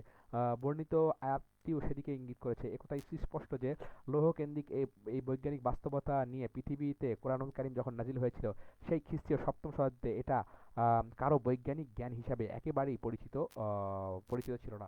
লোহার উৎস নিয়ে প্রচুর গবেষণা হয়েছে, কারণ লোহা আমাদের পৃথিবীতে সৃষ্টি নয়, আমাদের সৌরজগতে সৃষ্টি হয়নি। জেনে রাখার প্রয়োজন, পৃথিবী সহ আমাদের সৌরজগতের সকল গ্রহ ও উপগ্রহ সূর্য থেকে বিচ্ছিন্ন হয়েছে। সূর্য কোনো প্রকার লোহার উৎপাদন হয় না, কারণ তাপক্ষরণের মাত্রার বিবেচনায় সূর্য একটি মধ্যবর্তী নক্ষত্র। সাধারণভাবে এর উপর তড়িৎ তাপমাত্রা 6000 ডিগ্রি সেলসিয়াস এবং আভ্যন্তরের তাপমাত্রা 1,10,000 অযুত লক্ষ নিযুত কোটি, আচ্ছা 1 কোটি 1.5 কোটি ডিগ্রি সেলসিয়াস। হ্যাঁ, লোহার গঠনের জন্য এরূপ তাপমাত্রা যথেষ্ট নয়। সম্প্রতি প্রমাণ করা হয়েছে আমাদের সূর্যের থেকে 10 গুণ বেশি ভরসম্পন্ন নক্ষত্রসমূহে তাদের উন্নতির শেষ পর্যায়ে নিউক্লিয়ার ফিউশনের মাধ্যমে লিথিয়ামের থেকে অধিক ভারী বিভিন্ন পদার্থের উদ্ভব ঘটে। অধিক ভরসম্পন্ন এই নক্ষত্রসমূহে হিলিয়াম পুড়ে কার্বন, অক্সিজেন, সিলিকন, সালফার এবং সর্বশেষ লোহার উদ্ভব ঘটে। এভাবে লোহার যখন উদ্ভব ঘটতে থাকে, নক্ষত্রসমূহের নিউক্লিয়ার ফিউশন প্রক্রিয়া তখন আর অব্যাহত থাকতে সক্ষম হয় না। আরও বিভিন্ন প্রক্রিয়া ঘটানোর কারণে নক্ষত্রসমূহে অপরিমেয় শক্তির নিঃসরণ ঘটে। পরে নক্ষত্রটি বিস্ফোরিত হয়। এই বিস্ফোরণ সুপারনোভা নামে পরিচিত। সুপারনোভা সংগঠনের পর লোহা সহ এই ভারী পদার্থগুলো মহাবিশ্বের মাঝে ছড়িয়ে পড়ে। বিভিন্ন গ্রহ নক্ষত্রে পরে এই ভারী পদার্থসমূহ আপতিত হয়। অনুবাদক। আচ্ছা, এরপরে মানব সৃষ্টি। কোরআন কারিমে আরেকটি আয়াতে আমরা সুস্পষ্ট অলৌকিকতা খুঁজে পাই। আল্লাহ তাআলা বলেছেন, আমি মানুষকে সৃষ্টি করেছি মৃত শুক্রবিন্দু হতে। সকল মুফাসসির এতে একমত। নুতফাতের আমসাজ বলতে পুরুষ ও নারীর সম্মিলিত পানিকে বোঝায়। আমসাজ অর্থ পুরুষ ও নারীর মিশ্র পানি। অণুবীক্ষণ যন্ত্র আবিষ্কারের পূর্বে যা কুরআনুল কারীম নাজিল হওয়ারও হাজার বছর পর আবিষ্কৃত হয়েছে, তখন কেউই জানত না উৎপাদন শক্তি সম্পন্ন ডিম্বাণু থেকে ভ্রূণের সৃষ্টি হওয়া, যাকে তুলনা করা হচ্ছে নুতফার সাথে। অর্থাৎ নুতফা বলতে বোঝায় নারী পুরুষের মিশ্রিত অতি সূক্ষ্ম পানিবিন্দু, যার মাঝে পিতামাতা উভয়ের জিনগত উপাদান বিদ্যমান থাকে। আজকের সময়ে যাকে আমরা ক্রোমোজোম বলে থাকি। আল্লাহ তাআলা বলেন, হে মানুষ, আমি তোমাদের সকলকে এক পুরুষ ও এক নারী হতে সৃষ্টি করেছি। এই আয়াতের ব্যাখ্যায় ইমাম কুরতুবী বলেন, আল্লাহ তাআলা এই আয়াতের বর্ণনা করেছেন তিনি সকল মানুষকে সৃষ্টি করেছেন পুরুষ ও নারী হতে। অবশ্য কিছু মানুষের ব্যাখ্যা বলেছেন ভ্রূণ শুধু পুরুষের বীর্য থেকে উৎপন্ন হয়, পরে সেটা মায়ের উদরে এসে প্রতিপালিত হয় এবং সেখানকার রক্ত আরোহণ করে বেড়ে ওঠে। কিন্তু বিশুদ্ধ কথা হলো মানব শিশুর সকল সৃষ্টি পুরুষ ও নারী উভয়ের পানি থেকেই উৎপন্ন হয়। উল্লিখিত আয়াতটিও সে কথাই বোঝায়। এটি এমনই স্পষ্ট আয়াত যার কোনো ব্যাখ্যার প্রয়োজন পড়ে না। তবে মানব সৃষ্টির স্তরগুলো শুরু হয় পিতার শুক্রকীটের জন্মের মধ্য দিয়ে, কারণ মায়ের ডিম্বাণুগুলো পূর্ব থেকেই প্রস্তুত থাকে। শুক্রাণুর সংস্পর্শে এসে তা ভ্রূণে পরিণত হয়, আর নির্গত বীর্যকে তুলনা করা যায় কিছু শুক্রাণু তথা পানিবিন্দুর সাথে। কুরআনুল কারীম এই বিষয়টিকে সুস্পষ্টভাবে বর্ণনা করেছে এভাবে, আল্লাহ তাআলা বলেন, আর তিনি মানব সৃষ্টি সূচনা করেছেন কাদা হতে, অতঃপর তার বংশধার চালু করেছেন নিঃসারিত তুচ্ছ পানি থেকে। আল্লাহ তাআলা আরো বলেন, আমি কি তোমাদের তুচ্ছ পানি থেকে সৃষ্টি করিনি? কিন্তু নির্গত বীর্য বা শুক্রাণুর সকল বিন্দুই সন্তান গঠনে সক্ষম বা উপযুক্ত হয় না, বরং মাত্র একটি শুক্রাণু সন্তান গঠনের ক্ষমতা প্রাপ্ত হয়। আম কোরআনুল কারীম বিষয়টিকে কয়েকটি আয়াতের মাধ্যমে বিবৃত ও প্রতিষ্ঠিত করেছে। আল্লাহ তাআলা বলেন, মানুষ কি মনে করে তাকে নিরর্থক ছেড়ে দেওয়া হবে? সে কি ছিল না এক বিন্দু বীর্য যা মাতৃগর্ভে স্খলিত করা হয়? আল্লাহ তাআলা আরো বলেন, তিনি মানুষকে শুক্রবিন্দু হতে সৃষ্টি করেছেন। অন্য আয়াতে বলেন, মানুষ কি লক্ষ্য করেনি আমি তাকে সৃষ্টি করেছি শুক্রবিন্দু দ্বারা? আমাদের বিস্ময়ের সীমা থাকে না যখন দেখি কোরআনুল কারীম বীর্যের উপাদান বর্ণনার ক্ষেত্রে কর্মকারকে ইসমুল মাফউলের পরিবর্তে কর্তৃকারক ইসমুল ফাইল উপস্থাপন করেছে। অথচ তখন অণুবীক্ষণ যন্ত্রের মাধ্যমে এত গতি, এর গতি ও প্রকৃতি পৃথিবীর কেউই প্রত্যক্ষ করেনি। আল্লাহ তাআলা বলেন, সুতরাং মানুষ লক্ষ্য করুক তাকে কিসের দ্বারা সৃষ্টি করা হয়েছে। তাকে সৃষ্টি করা হয়েছে সবেগে এই স্খলিত পানি দ্বারা। প্রাথমিক মাইক্রোস্কোপ দিয়ে দেখা কষ্টসাধ্য হওয়ায় ১৬৯৯ খ্রিস্টাব্দে ডালিমপটিয়াস পুরো মানবদেহকে শুক্রাণুর মাথায় অঙ্কন করেছেন। অর্থাৎ অষ্টাদশ শতাব্দী শুরু হওয়ার মাত্র এক বছর আগে। অথচ পৃথিবীর মানুষ পিতামাতার ভ্রূণ গঠনের স্তরকে দেখার আগেই কুরআনুল কারীম আমাদেরকে সেই সপ্তম শতাব্দীতেই ভ্রূণের বেড়ে ওঠার স্তরগুলো স্পষ্টভাবে জানিয়ে দিচ্ছে। আল্লাহ তাআলা আরো বলেন, তোমাদের কি হলো যে তোমরা আল্লাহর মহিমাকে স্বীকার করতে চাও না, অথচ তিনি তোমাদের সৃষ্টি করেছেন ধাপে ধাপে।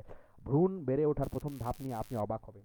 কুরআনে কারীম প্রতিটি ধাপ সম্পন্ন হওয়ার স্থান হিসাবে বাতনুন উদার শব্দ ব্যবহার করেছে, যা খুবই যথার্থ হয়েছে। জরায়ু বা গর্ভাশয় বলেনি, কারণ ইতিমধ্যে আমরা জেনেছি প্রথম ধাপটি পেটের ভিতর জরায়ুর বাইরে সম্পন্ন হয়ে থাকে। আল্লাহ তাআলা বলেন, জরায়ুর বাইরে, আচ্ছা, তিনি তোমাদের মাতৃগর্ভে এভাবে সৃষ্টি করেন তিন অন্ধকারের মধ্যে তোমরা একের পর এক সৃজন স্তর অতিক্রম করো। আর বাস্তবে ভ্রূণকে তিনটি প্রকাশ্য স্তর বা আবরণ পরিবেষ্টন করে থাকে। আচ্ছা, কুরআনুল কারীম বিস্তারিতভাবে ভ্রূণ গঠনের বিভিন্ন ধাপ সূক্ষ্মভাবে বর্ণনা করেছে এবং বাস্তবে সেগুলো ভ্রূণ গঠনের প্রকৃত স্তরের সাথে হুবহু মিল রাখে। আল্লাহ তাআলা বলেছেন, আমি মানুষকে সৃষ্টি করেছি মাটির সারাংশ দ্বারা, অতঃপর তাকে বিন্দু শুক্রবিন্দুরূপে এক সংরক্ষিত স্থানে রাখি। অতঃপর আমি সেই শুক্রবিন্দুকে জমাট রক্তে পরিণত করি। ১৮ পারা ১ পৃষ্ঠার যে ইয়াগুলা। অতঃপর সেই জমাট রক্তে গোশতপিণ্ড বানিয়ে দেন, তারপর সেই গোশতপিণ্ডকে অস্থিতে রূপান্তরিত করি, তারপর অস্থিরাজিকে গোশতের আচ্ছাদন লাগিয়ে দিই, তারপর তাকে অন্য এক সৃষ্টিরূপে গড়ে তুলি। বস্তুত সকল কারিগর শ্রেষ্ঠ কারিগর আল্লাহ কত মহান। মাতৃগর্ভে প্রাথমিক অবস্থায় ভ্রূণ একটি জমাট রক্তের মতো অবস্থান করে। এই সময় তার আকৃতির উল্লেখযোগ্য কোনো দৃষ্টান্ত হয় না। এটা নিছক একটা লম্বাটে আকৃতি নিয়ে অবস্থান করে, তাতে কোনো স্পঞ্জিত কল্প বা হাড় থাকে না। তখন সেটি যার সাথে সংলগ্ন থাকে তার রক্ত থেকে খাদ্য গ্রহণ করে বেঁচে থাকে। মাতৃগর্ভে এটি ভ্রূণের একদম প্রাথমিক অবস্থা। এরপর ধীরে ধীরে তার প্রাথমিক অঙ্গগুলো গঠিত হতে থাকে। তখন ভ্রূণ কিছুটা কুঁকড়ে ভাঁজযুক্ত হয়, তার মাঝে বিভিন্ন ধরনের ভাঁজ ও সংকোচনের সৃষ্টি হয়। শারীরিক অবয়ব স্পষ্ট হয়ে থাকে, প্রথমে মেরুদণ্ডের হাড় গঠন করে যেটা আসলে প্রথমে মেরুদণ্ডের হাড় গঠন করে। সেটার অবস্থা তখন যেন মানুষের মুখের মধ্যে প্রথম দাঁতের সৃষ্টি হওয়ার মতো, অথবা একটি গোশতের টুকরার মতো। এই সময় ভ্রূণটা এমন অবয়ব ধারণ করে দেখে মনে হবে যেন তাকে চিবানো হয়েছে। এভাবে সেটা একটা আকৃতির দিকে ঝুঁকে থাকে। সুতরাং এই স্তরে এসে তার যে গঠন হয় তার পরিচয় মুদগাহ বা গোশতপিণ্ড। খুবই সামঞ্জস্যপূর্ণ বিশ্লেষণ। এরপর সপ্তম সপ্তাহে অস্থি হাড় গঠনের সূচনার মাধ্যমে প্রাথমিক অঙ্গ প্রত্যঙ্গগুলো গঠনের স্তরটি সমাপ্ত হয়। এরপর অষ্টম সপ্তাহে এসে মাংসপেশি সেগুলোকে আবৃত করে নেয়। এই অবস্থাকে আল্লাহ তাআলা ব্যক্ত করেন এভাবে, তারপর সেই গোশতপিণ্ডকে অস্থিতে রূপান্তরিত করি, তারপর অস্থি রাজিতে গোশতের আচ্ছাদন লাগিয়ে দিই।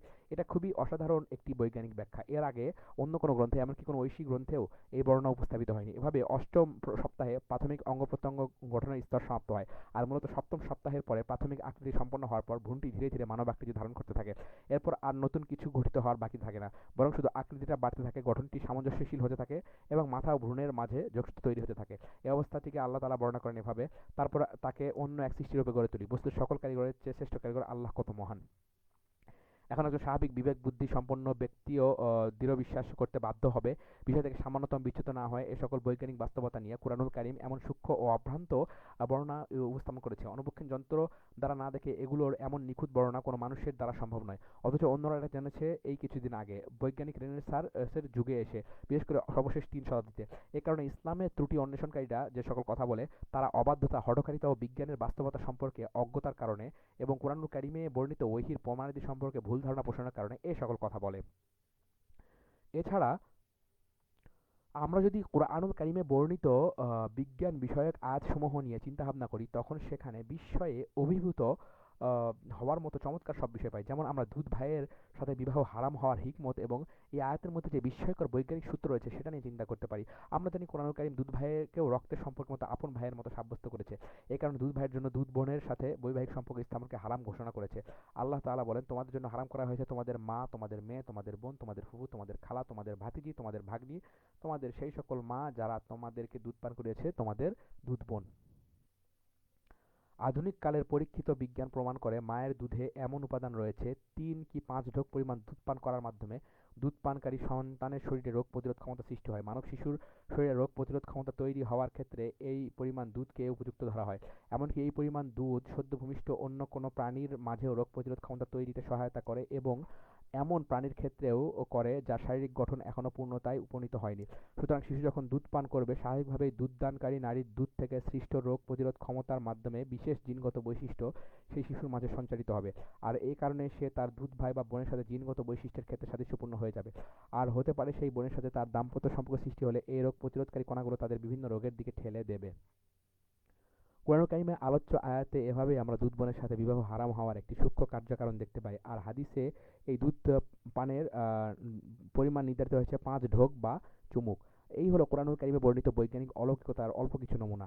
এগুলো অকাট্যভাবে সাব্যস্ত করে এটি এমন এক ওহী যা আল্লাহ তাআলা শব্দ ও অর্থ সহ তার বান্দা মুহাম্মদ সাল্লাল্লাহু আলাইহি ওয়াসাল্লামের উপর নাজিল করেছেন। এগুলো নিশ্চিতভাবে প্রমাণ করে মুহাম্মদ সাল্লাল্লাহু আলাইহি ওয়াসাল্লাম সমস্ত জাহানের মানুষের হেদায়েতের জন্য আল্লাহ তাআলার পক্ষ থেকে প্রেরিত একজন বান্দা। পাশ্চাত্যের অনেক পণ্ডিত ব্যক্তিও কোরআনুল কারীমের এই চিরন্তন মুজিজা বা অলৌকিকতা স্বীকার করে নিয়েছেন। সে সকল পণ্ডিতদের মধ্যে, আচ্ছা সেগুলো পরে বলছি, জাদিদুল ইলম ওয়েবসাইটে পাওয়া যাবে ডক্টর মার্ক করিগান প্রমাণ করেন উম্মে আয়েশা দ্বারা বর্ণিত প্রথম কোরআনুল কারীমের নাযিলকৃত বিধানে হারাম হওয়ার জন্য 10 চুমুক বিধান ছিল, পরে জ্ঞাত 5 চুমুকের মাধ্যমে সেটা রহিত হয়ে যায়। আচ্ছা, তো এখানে বলছে যে সে সকল পণ্ডিতদের মধ্যে একজন হলেন এনিল ডারমিনহেম। তিনি কুরআনুল কারীম সম্পর্কে বলেন, সকল নবীরই তার নবুয়তের সত্যতার প্রমাণ থাকে এবং তার এমন একটি মুআজিজাও থাকে যার মাধ্যমে তিনি অন্যদের চ্যালেঞ্জ করতে পারেন। আর কোরআন হলো মুহাম্মদ সাল্লাল্লাহু আলাইহি সাল্লামের সেই ধরনের মুআজিজা। এর বিস্ময়কর বর্ণনারুতি এবং আলোচনার শক্তিমত্তা আমাদের যুগের পাঠকেরা অন্তরকেও প্রশান্ত করে দেয়, যদিও সে বিশ্বাসীদের অন্তর্ভুক্ত না হয়।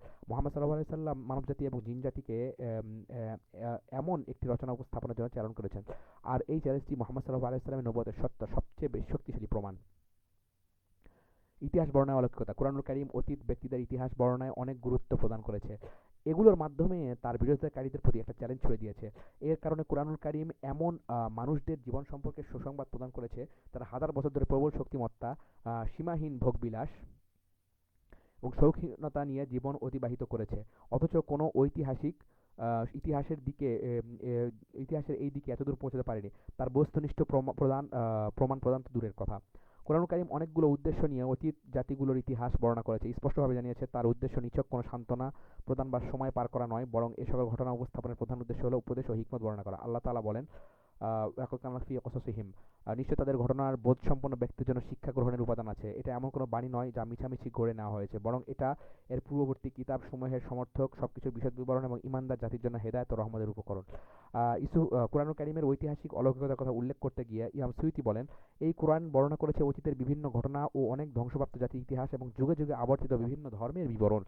আহলে কিতাবদের মধ্যে গভীর জ্ঞানের অধিকারী হাতে গোনা কিছু ধর্মগুরু ছাড়া এই সকল ঘটনা সম্পর্কে আর কেউ জানত না।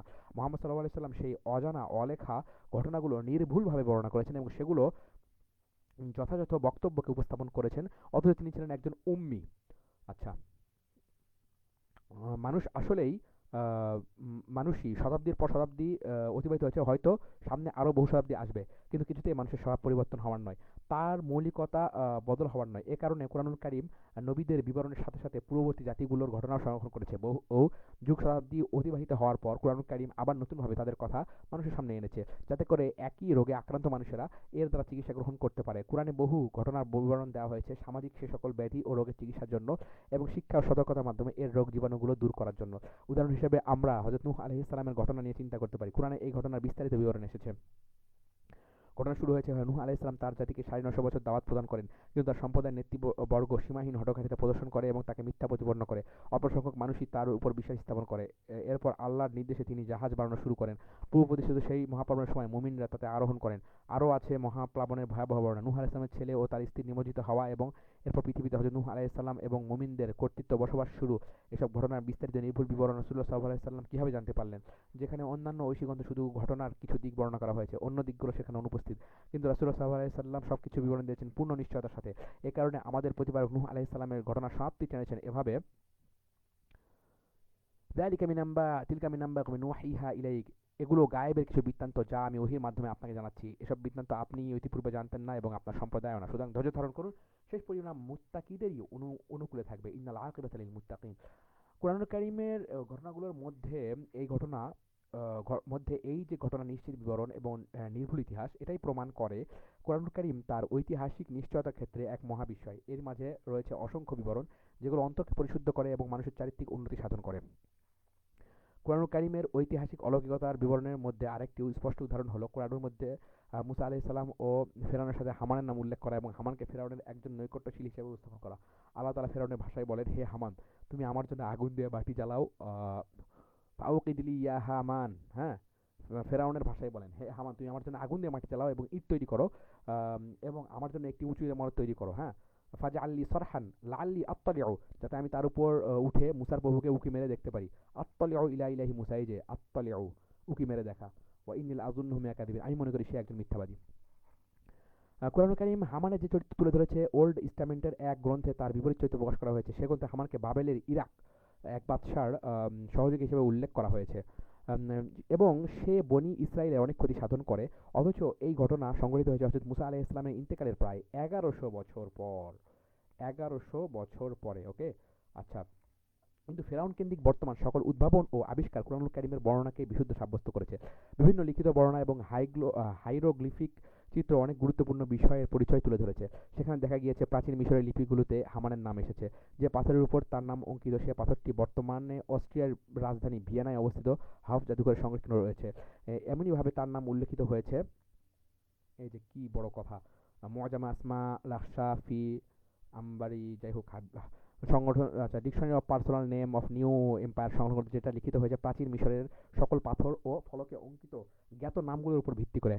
সেখানে হামানের দায়িত্বের বিষয়ে উল্লেখ করা হয়েছে। সেখানে বলা হয়েছে হামান পাথর তোলার স্থানে কর্মী পরিচালনার দায়িত্বে নিয়োজিত ছিল। হযরত ইউসুফ আলাইহিস সালামের সময় মিশরের শাসনকর্তা উপাধি ছিল মালিক।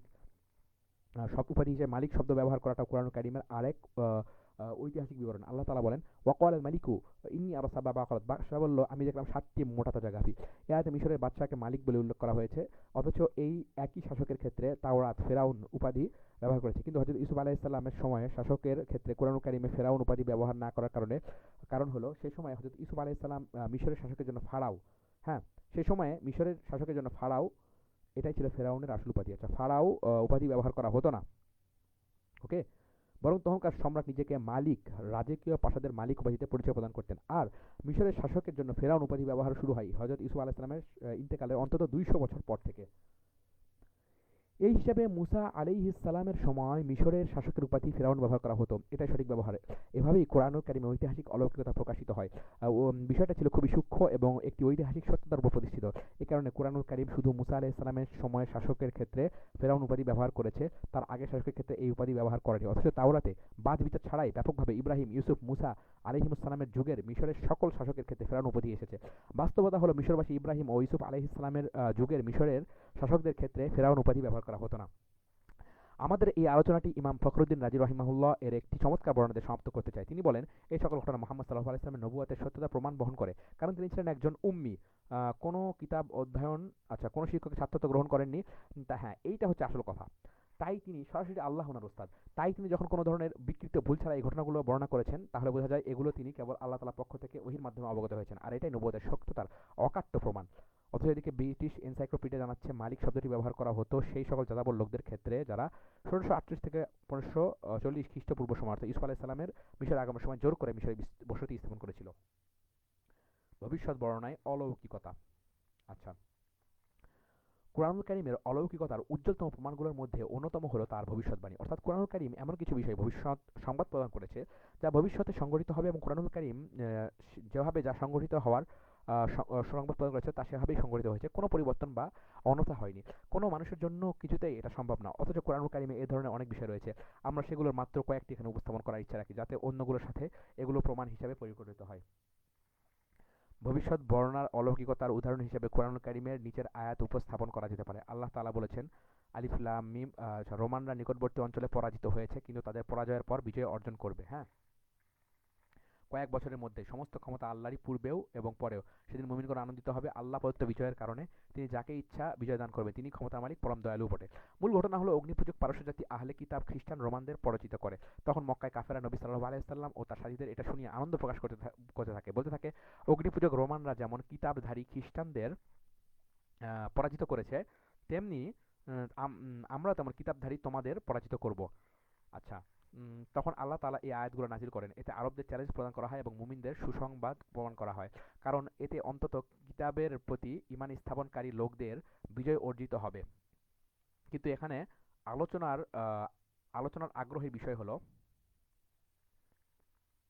আগ্রহের বিষয় হলো কুরআনুল কারীম এখানে একটি অতি গুরুত্বপূর্ণ বিষয়ের ভবিষ্যৎবাণী করেছে। ব্লার হয়ে যাচ্ছে। আচ্ছা, আলহামদুলিল্লাহ, ফিরে এসেছে। ওই সময়ে কেউ এটাকে পরিবর্তন করতে পারেনি কিংবা মিথ্যা প্রতিপন্ন করতেও সক্ষম হয়নি। এটা অতি অবশ্যই কোরআন কারীমের একটি অলৌকিক ভবিষ্যৎবাণী, যার মাধ্যমে কোরআন তার সকল বিরোধী এবং বিরোধীকে এবং ভবিষ্যৎকারীকে চ্যালেঞ্জ করেছে। অবশ্যই আল্লাহ তাআলা যে ভবিষ্যৎবাণী করেছিলেন সেটাই সংঘটিত হয়েছে, অর্থাৎ অবশ্যই রোম পারস্যের উপর বিজয়ী হয়।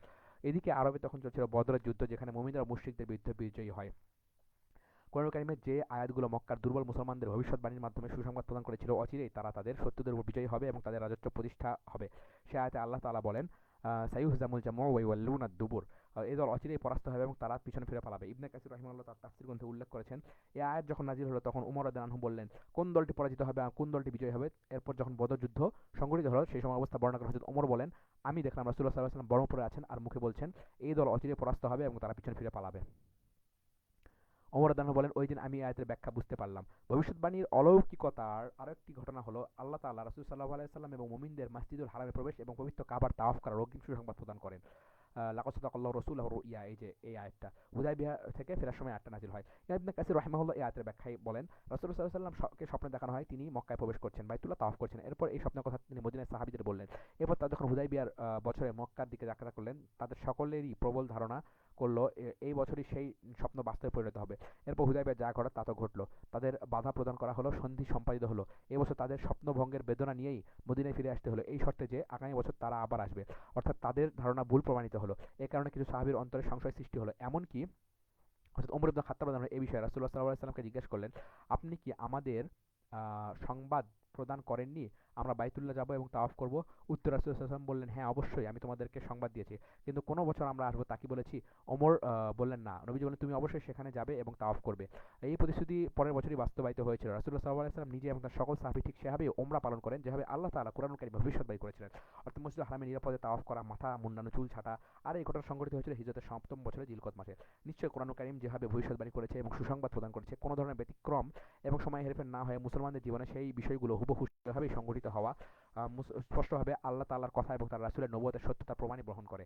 যেমন কুরআনুল কারীম মুসলমানদের পৃথিবীতে প্রতিষ্ঠিত হওয়া এবং তাদের খিলাফত কায়েম করার ভবিষ্যৎবাণী করেছে। আল্লাহ তাআলা বলেন, তোমাদের মধ্যে যারা ঈমান এনেছে, সৎকর্ম করেছে, আল্লাহ তাদের প্রতিশ্রুতি দিয়েছেন যে তিনি অবশ্যই তাদের পৃথিবীতে নিজ খলিফা বানাবেন, যেমন খলিফা বানিয়েছিলেন তাদের পূর্ববর্তীদের, এবং তাদের জন্য তিনি দিনকে অবশ্যই প্রতিষ্ঠা দান করবেন, যে দিনকে তাদের জন্য তিনি মনোনীত করেছেন, এবং তারা যে ভয় ভীতির মধ্যে আছে তার পরিবর্তে তাদের সাথে অবশ্যই তাদের অবশ্যই নিরাপত্তা দান করবেন। তারা আমার ইবাদত করবে, আমার সাথে কোনো কিছু শরিক করবে না। এরপর যারা অকৃতজ্ঞতা করবে তারাই অবাধ্য সাব্যস্ত হবে। 25 বছরের কম সময়ে মুসলমানদের সাথে কৃত প্রতিশ্রুতি বাস্তবায়িত হয়েছে। চারপাশে তাদের একের পর এক বিজয় অর্জিত হয়েছে। সকলে তাদের আনিত মূল্যবোধ ও সভ্যতায় অবগাহন করেছে। তাদের খেলাফত বিস্তৃতি লাভ করেছে পূর্বে চীন এবং পশ্চিমে অতলান্তিক মহাসাগর পর্যন্ত, মানে আটলান্টিক, এমনকি উত্তরে ইউরোপ পর্যন্ত তাদের খেলাফত বিস্তৃতি লাভ করে। এই হলো কোরআনুল কারীমের সাথে কোরআনুল কারীমের অসাধারণ অলৌকিকতার কিছু দিক। এগুলো এমনই অলৌকিক যার অলৌকিকতা বা বিস্ময় কখনো শেষ হবার নয়। বারবার জানা ও চর্চার মাধ্যমেও যেগুলো কখনো জীর্ণ ও মলিন হবে না। এটি এমনই এক গ্রন্থ যার কোনো প্রান্তেই কোনো ভুলভ্রান্তি বা ত্রুটি বিচ্যুতি নেই। অবশ্যই এটি সর্বদিক দিয়ে মুহাম্মদ সাল্লাল্লাহু আলাইহি ওয়াসাল্লামের চিরন্তর মুআজিজা হওয়ারই উপযুক্ত। আচ্ছা, অলৌকিক বিধানের মাধ্যমে আমরা দেখতে পাই এটি সমাজের বিভিন্ন শ্রেণীর মাঝে নৈকট্য স্থাপন করতে সক্ষম। এটি তার কার্যকারিতার মাধ্যমে সম্পদ বিভিন্ন ব্যক্তির মাঝে বন্টনের ব্যবস্থা করেছে। এ কারণে এখন আর সম্পদ শুধু কিছু সংখ্যক ব্যক্তির নিয়ন্ত্রণে আবর্তিত হয় না। যিনি আজকে ধনী, এক কি দু প্রজন্ম পরই তার সম্পদ তার সন্তান সন্ততি নাতি নাতনি এবং নিকটাত্মীয়দের নিকট স্থানান্তরিত হয়ে যাবে। আর প্রজন্মের ধারাবাহিকতা যে ব্যক্তিটি আজ নিঃস্ব ও দরিদ্র, হয়তো তার সন্তানদের দ্বিতীয় প্রজন্মে কিংবা তার সময় সে বংশধরকে মধ্যবিত্তে রূপান্তরিত হতে দেখবে। এটা এমন হতে পারে নিজের কোনো নিকট আত্মীয়দের ইন্তেকালের মাধ্যমে কিংবা এমন কোনো নারীকে বিবাহের মাধ্যমে যার অনেক সম্পদ রয়েছে। এভাবে কেউ কেউ তার নিজের জীবনে বহু সম্পদের অধিকারী হয়ে ওঠা অসম্ভব কিছু নয়। এছাড়া কোরআন উত্তরাধিকার আইনের সঠিক ব্যবহারের মাধ্যমে আমরা পারিবারিক বন্ধনকে শক্তিশালী হয়ে উঠতে দেখি। পরিত্যক্ত সম্পত্তিতে পুত্র পিতা এবং স্ত্রী উত্তরাধিকারী হয়। মেয়ে তার আপন বোন কিংবা বৈমাত্রীয় বোনের সাথে উত্তরাধিকার হয়।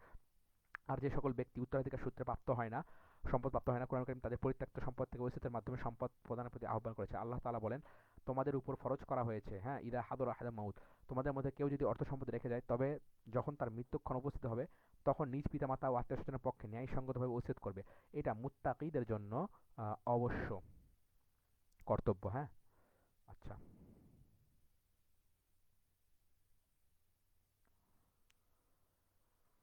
আল্লাহ তাআলা কোরআনের অলৌকিকতাগুলো বুঝার তৌফিক দান করুন। আমাকে হেদায়েত দান করুন। কোরআনের পথে যেন সবসময় আল্লাহ তাআলা রাখেন। শয়তানের ওয়াসওয়াসা থেকে হেফাজত যেন করেন। সেই তৌফিক দান করেন। আল্লাহুম্মা